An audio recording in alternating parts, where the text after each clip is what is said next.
Most men who discover that their wives have been unfaithful say the exact same thing. I never saw it coming. They believe it happened suddenly, or that the decision to cheat was made in a brief moment of weakness. But the psychological reality is often far more complex than that. In most cases, infidelity does not begin with a secret meeting, an emotional message, or even a sudden attraction to another person. It begins long before that, inside the mind and the heart. In the previous 2 videos, we discussed some of the reasons that may lead certain women to seek a relationship outside their marriage, and we also explored the qualities that can make another man appealing. Today, we're going to break down the psychological process step by step. Because in most cases, a woman does not wake up one morning and suddenly decide to be unfaithful. Instead, she moves through a series of emotions, thoughts, and psychological changes that gradually build over time until she reaches that point. Stage 1. Emotional emptiness and routine. From the outside, everything seems normal. The home is there. The children are doing well. Life appears to be moving forward as usual. But internally, she begins to feel that something is missing. Her days start to feel repetitive, and the relationship no longer carries the warmth, excitement, and emotional energy it once had. She may not complain openly. She may not start arguments. Yet deep down, she feels less noticed, less appreciated, and less emotionally connected than before. At this stage, she is not thinking about another person. However, emotional dissatisfaction begins to take root. This is the first real warning sign. Stage 2. Silent comparison. When emotional emptiness continues for a long time, comparisons often begin. She may see a husband showing affection to his wife. She may hear a romantic story. Or she may consume social media content that presents seemingly perfect relationships. Gradually, questions begin to enter her mind. Why don't I receive that kind of attention? Why don't we talk the way we used to? Why do others seem to experience emotions that I feel I've lost? At this stage, there is still no infidelity. However, quiet disappointment and resentment begin to grow beneath the surface. The more comparisons increase, the stronger the sense of emotional deprivation becomes. Stage 3. Someone appears who provides the missing attention.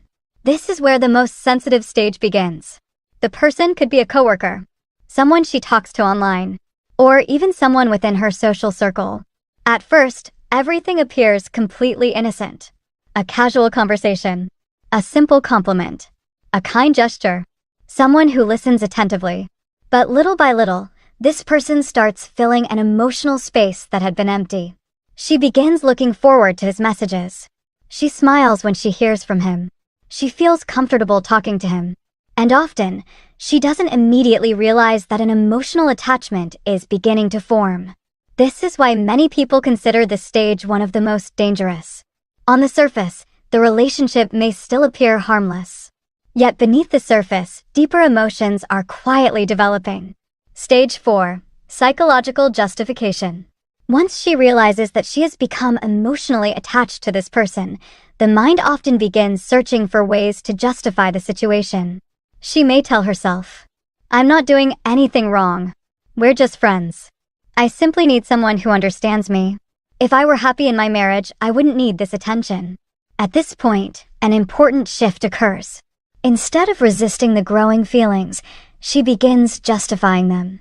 Over time, boundaries that once seemed clear become increasingly blurred. The relationship starts occupying more emotional space in her life. Stage 5. Crossing boundaries and entering the relationship.